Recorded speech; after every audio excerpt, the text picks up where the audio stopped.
Welcome to the Business Spotlight podcast. My name is Kay Cote, and I'm your host for today's episode. And today on the show, we have Cullen Barbados, CEO of United Fitness Partners, as my guest. We're going to be learning about his business, his journey to business ownership, best practices he's learned along the way, and as well as some challenges that he's faced to give you that inside look to what it's like to own and operate a business. If this is your first time on our channel, be sure to like and subscribe to get notified when we drop episodes like this. Welcome, Cullen. It's so great to meet you. Thanks for being on the show. Thanks, Kay. Uh, Glad to be with you. well, before we get started, I'd love to dive in and learn a little bit more about you. So feel free to share a bit about yourself. Yeah, so we live here out just outside of Austin in Dripping Springs, and I run a business of Planet Fitness franchises. We have 196 of them across 14 states, and started with one in Amarillo, Texas, and um, my family and I moved here about 6 years ago, and I have one in college and one about to go to college. And so an exciting time for us. Married 25 years. We go to a local church here, Austin Ridge, that we're a part of that community. And so we moved here from Atlanta about 6 years ago and really love the Central Texas community and what we found here. So excited to be here. Thanks. Of course. Well, that's incredible. I've actually been to Austin Ridge before. Okay, good. Yeah, Yeah, the big yeah, new building. Yeah. yeah, yeah, Yeah, it was beautiful. A girlfriend of mine invited me to go, and I thought it was just a really cool spot. So that's really yeah. awesome. Oh, good. Yeah, Well, this is really great. I'm so excited to learn about your business of franchises. I know Planet Fitness super well. I've probably yeah, worked out there once or twice, and yeah. so this is going to be a fun conversation. So, how did you get started in fitness, or how did that come about? You said your first one was in Amarillo, so I'd love to learn more about that.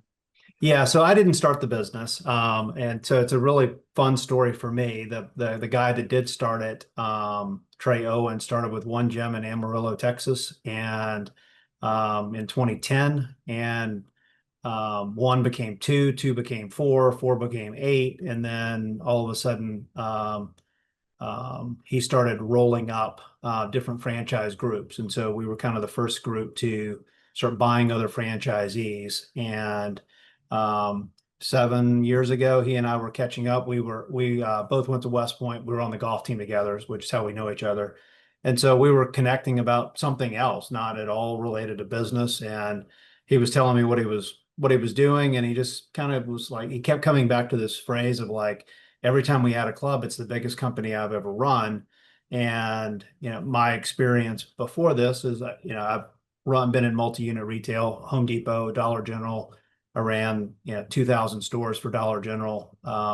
And so size and scale didn't really bother me, right? To me, it's about, building a culture, building operational processes, and providing organizational clarity and those types of things. And so as we were talking through it, he was like, you want to come down and check us out and see if maybe you could help? Or I said, sure, yeah, let's do it. So we talked for kind of 6 or 9 months and met the team and joined in, and we started kind of building out, one of the things about growth companies.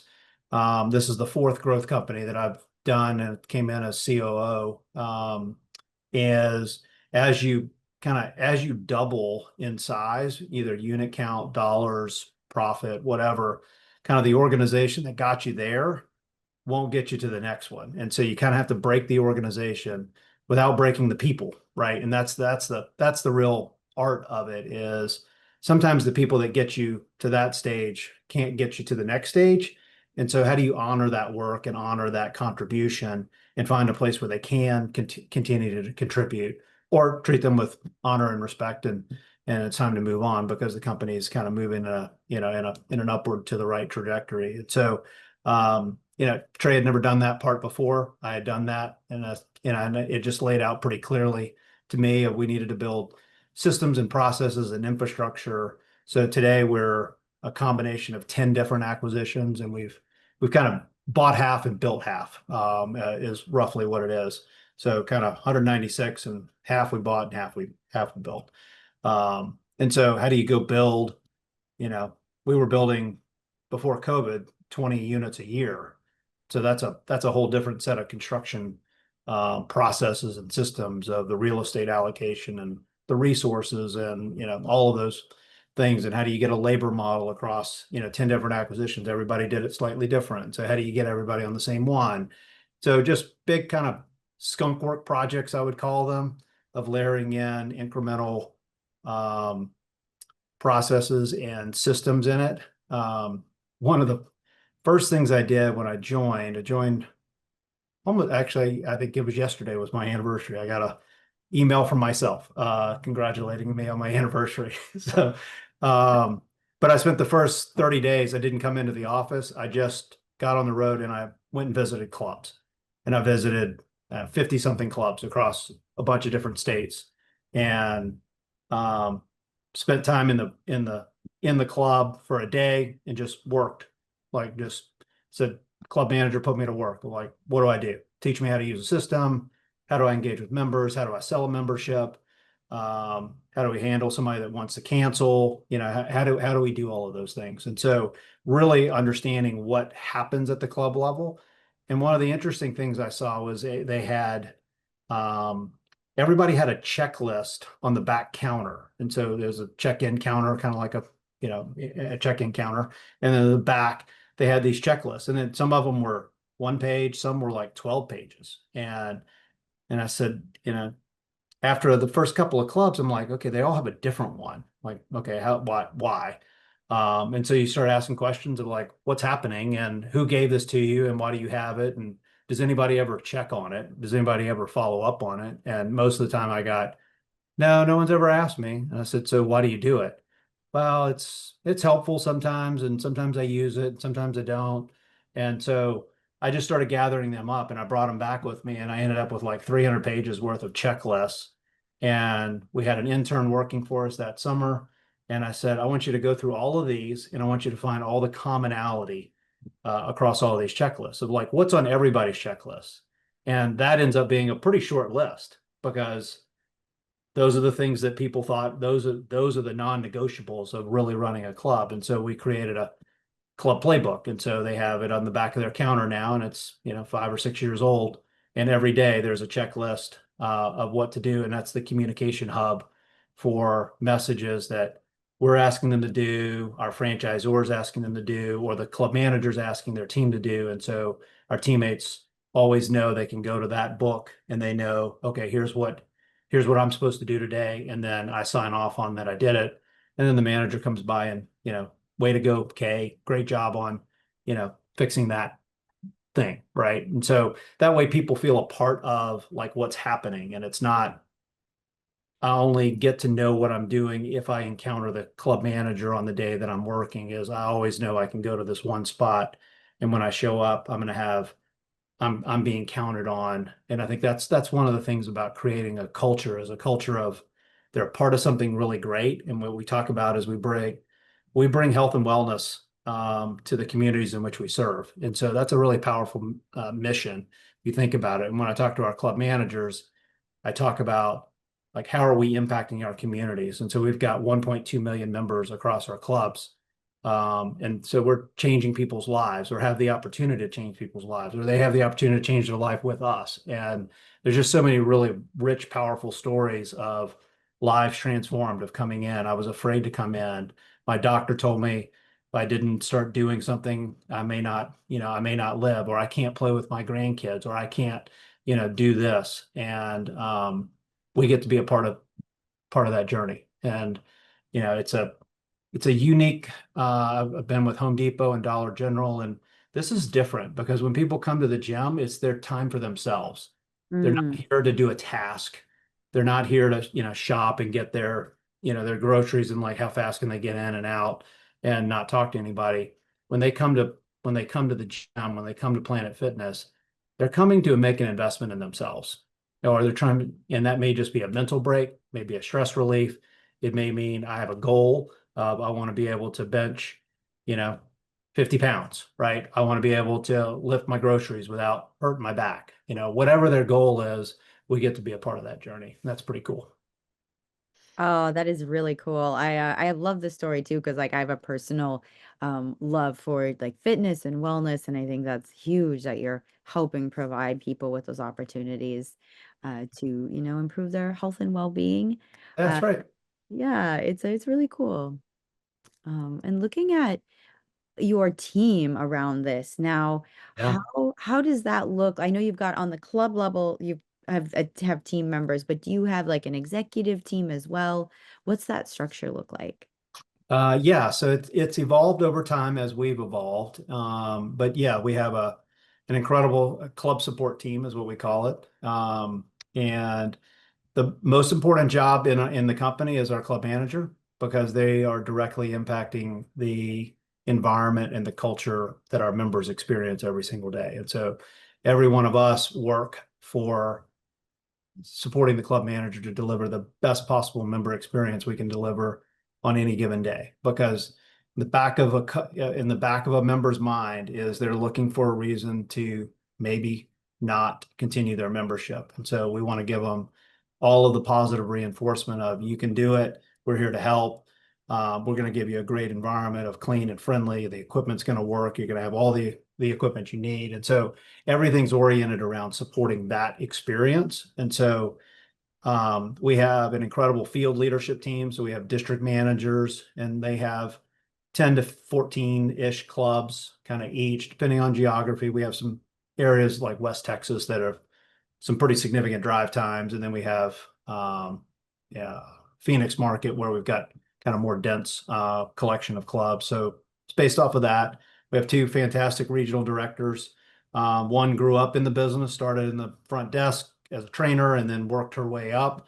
And then we have another one that came from the outside and Five Below and some other experience. So a good mix of internal and external. We've got an incredible ops leader, deep experience with Starbucks, and just an incredible wealth of expertise on. Yeah, Starbucks does a lot of things really, really well, aside from maybe what you think of where they stand on issues, but they really run a tight operation, and so he brought a level of sophistication and precision that our team needed. And then we've got an entire facilities and support organization.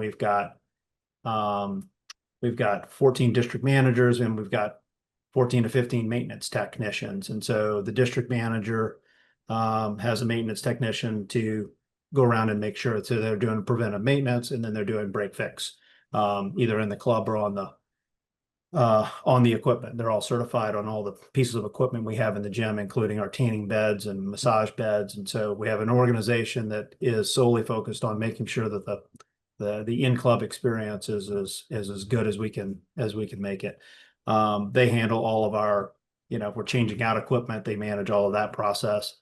Then we have an incredible marketing team. And so you can't not see a Planet Fitness ad somewhere. And that's because we have an incredible team that deploys, a good amount of marketing dollars into the space. And we do some really cool brand partnerships. We've done Laurel, Mississippi, small town in Mississippi. We opened the club a couple, maybe a year and a half ago, and really invested in the community, and we became a part of it. Our marketing team is there. They go to the mayor's office and take pictures with them, and we host events, downtown for that. Or we have a sponsor the Phoenix Suns in the Phoenix market, or University of Kansas in Kansas City. Or we try to make sure that we're embedded in the community because we want to support the community. And then obviously we have the marketing of social media ads and local TV buys, but the real marketing is the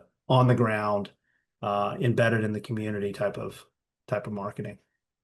Oh, I want to dive more into that, but I first want to ask you, so Okay.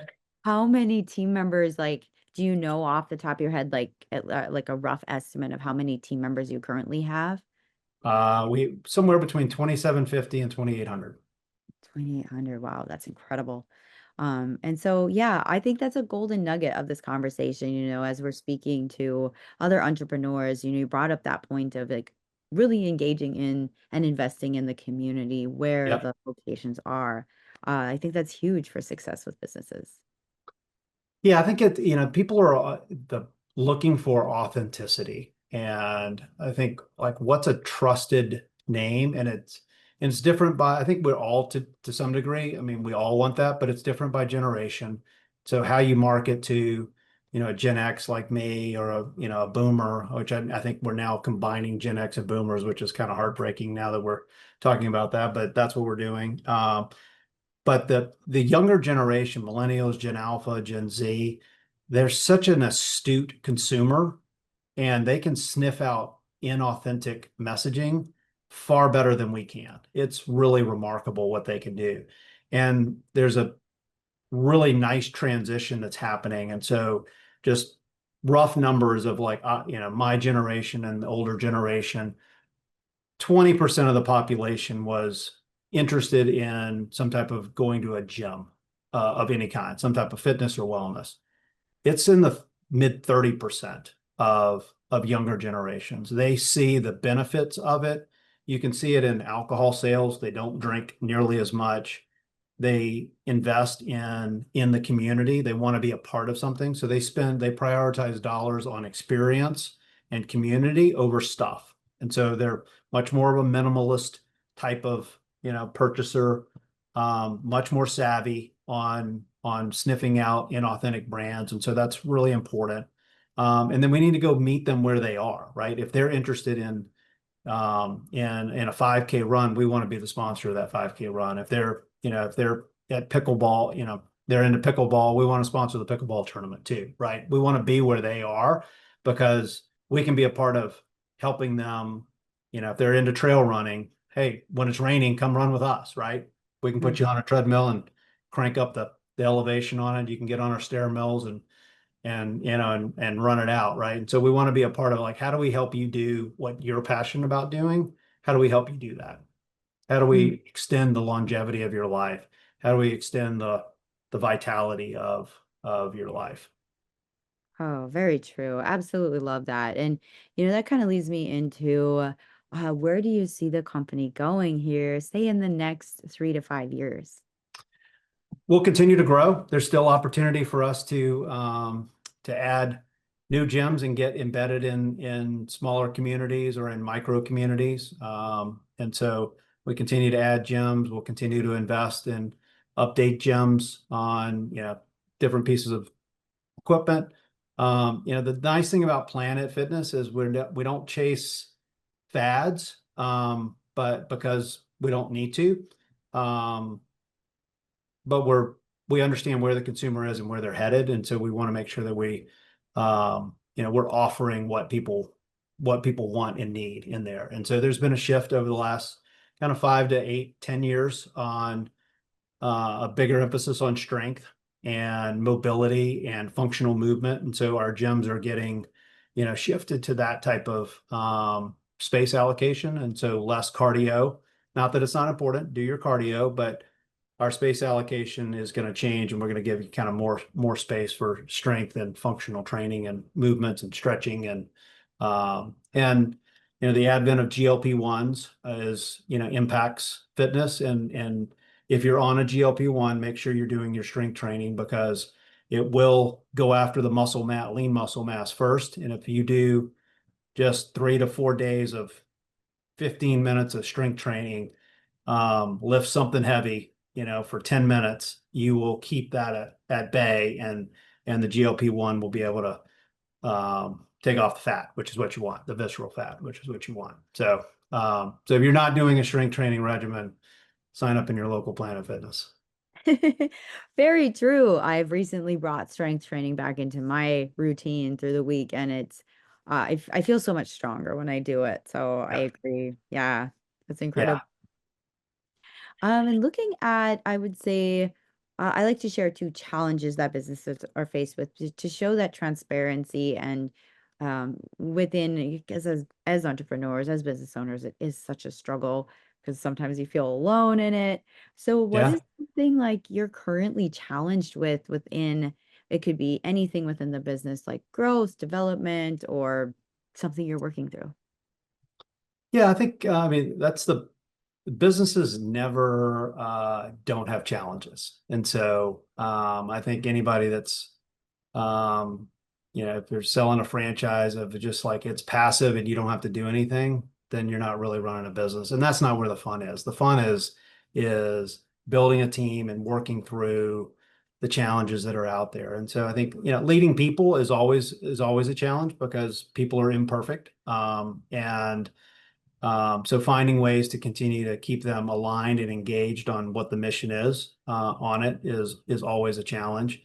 Certainly inflation and the cost impact to our business is we've had to get really creative in how we think about allocating resources. And so our team's done a terrific job over the last 4 or 5 years of just retooling processes and how do we automate some things and how do we get more precise in how we allocate resources where before, it was just kind of maybe a peanut butter spread on how we allocated the number of hours to a club. Now we're dialed into what are the hours of operation? What are the actual check-ins? And so we're tailoring the hours of operation and the amount of labor to make sure we can really deliver the right member experience, but not have the overage on it. And so we continue to work and refine that work to continue to manage, the profit margins we need to manage. So cost is certainly inflation is a piece. Construction costs considerably different than 5 or 6 years ago. And so how do you still go after, find the right real estate deals, the right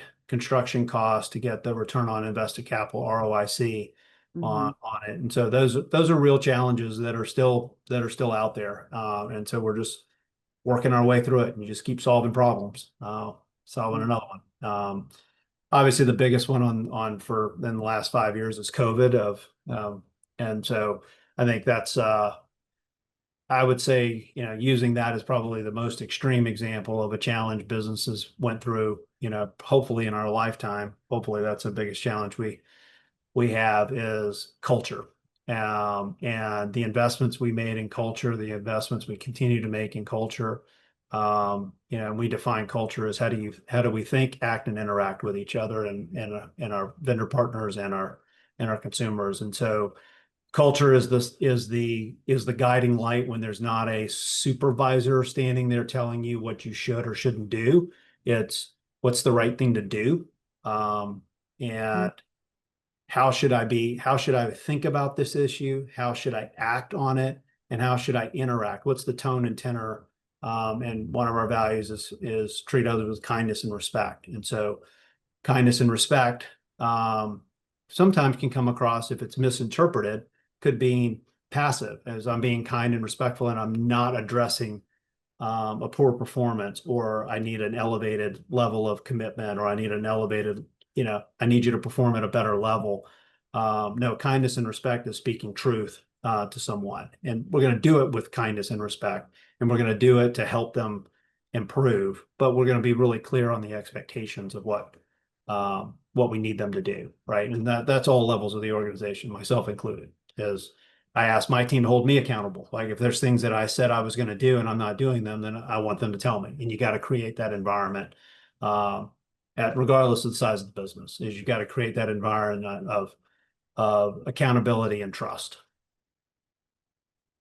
Those are such golden nuggets too, and especially the speaking truth one. I think that's huge, especially owning a business to have that clear communication with everyone so everybody knows, the values, knows the culture and is able to also respond in a way or communicate in a way of the same nature. So I think that's another golden nugget that you just mentioned. Good. So, mentioning the challenges, some of the things that you're faced with right now, specifically when it comes to say, I would like, I'm guessing like hiring or bringing on your franchisees or working with your franchisees. Are there any things that you're doing right now to like improve those communications, or like what are the things that you're um working on a layer deeper to Yeah. help with that? Yeah. So I think one of the things that, especially as you get bigger, and then you start using um, systems and tools that the marketplace has. So, applicant tracking systems and payroll systems, and they're all really great sales presentations of all the things that they can do. And if you're not careful as an owner operator, as you get bigger, when you're small, you're involved in all the hiring decisions. You're making sure that we're hiring the right people, we're doing the right thing, the values are there, the work ethic's there, the engagement's there. But as you grow, you get further and further away from it. And then if you get, multi-unit in multiple cities, then you're obviously not hiring those people. Although I think some owners try to keep that control over it, and you're communicating an entirely different message when you try to keep that much control of, like, you got to trust the people that if you hire them to go run that portion of the business, then you got to let them, go run that business. And part of that is you got to learn how to hire the right people. And sometimes you don't hire the right people. And so I would say that the thing that I've learned in that piece is what is the true applicant experience. And so all of these really cool tools that are out there, ADP and Paycom and Paycor, and all of them are out there. They all have great sales presentations. They show it to the executives, and everybody's like, yeah, okay, well, that solves our problem. So we're good. Mhm. But you got to go another level deeper and go, okay, what's an applicant feeling? What does this look and feel like to an applicant? And so we did that work, and it was just too convoluted, and we weren't responding back to applicants. You've got to be able to hire in this environment with the generation of Alpha, Millennial, Gen Z, any generation, but those in particular, the speed at which you respond to those. And so if they're looking for a job, they're looking for a job. And so how quickly can you respond? How quickly can you interview? Can you scan the application? Depending on the level of job, can you hire the person without really an interview and having them come in? Or can you do it over Zoom or FaceTime? And how fast can you move on it really matters. And being able to make that right, and then trust your onboarding process, that they're going to get onboarded correctly, they're going to get trained correctly, you're going to equip them with the skills they need in order to be successful. And kind of that 90-day mark is really such a critical piece of it, of they're excited about the job, and do the expectations match what you told them. And so 90 days in, if you sold them, hey, this job is going to be this way, and it's something entirely different, well, 90 days in, they're like, this job is not what you told me it was. And so now I have a credibility and an authenticity gap, right? Of, you hired me, Kay, to come in. It was going to be like this, but it's actually something very different. I might have been okay if it was this, but I didn't know it was this. And so now I have a trust credibility gap. And so making sure that you're really transparent and honest about what the job is, what the expectations are, what the culture's like, what are the expectations of our culture. And then that 90-day point of making sure you're doing a check-in to make sure that they're engaged, they're aligned, they're still excited about the job. And then what opportunities do they have to grow? And so how do you create those moments for people to grow? Mm. This has been a great conversation. I've absolutely loved talking to you about your business, about what you're growing, and just learning all the nuts and bolts, especially for it's such a fun industry as wellness. Yeah. Now I'd love to dive into part of the Q&A called our rapid fire questions, where I ask Okay. you 4 questions and answer very top of mind. Okay.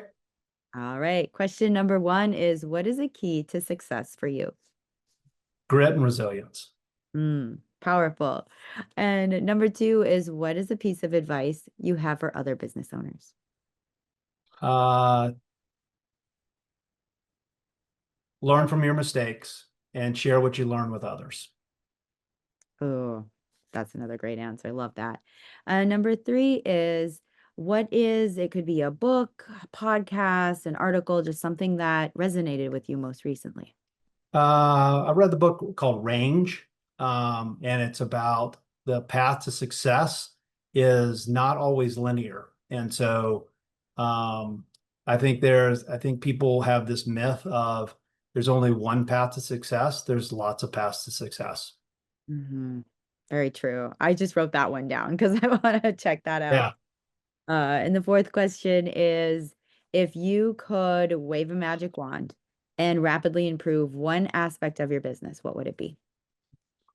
I think I would always go of increasing the member experience of how do we make that just a world-class experience every single time that a member walks in. Definitely.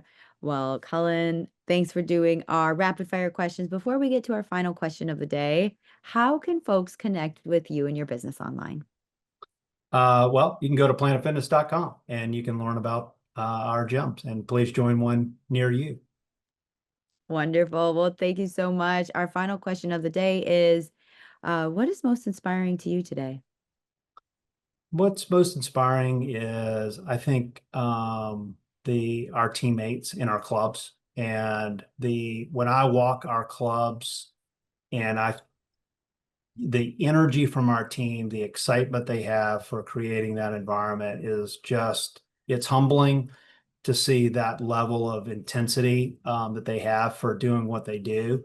And it's just it's if I'm ever um, you know weighed down by just the burden of being a business owner, go spend time in our club with our team, and you can't help but leave inspired. Mm, well, I'm excited. I'm gonna have to stop by, do a workout, check out one of Yeah, your locations. This has been so much fun. Thanks again so much for being on the Business Spotlight. yeah, my pleasure. Thanks so much for having me.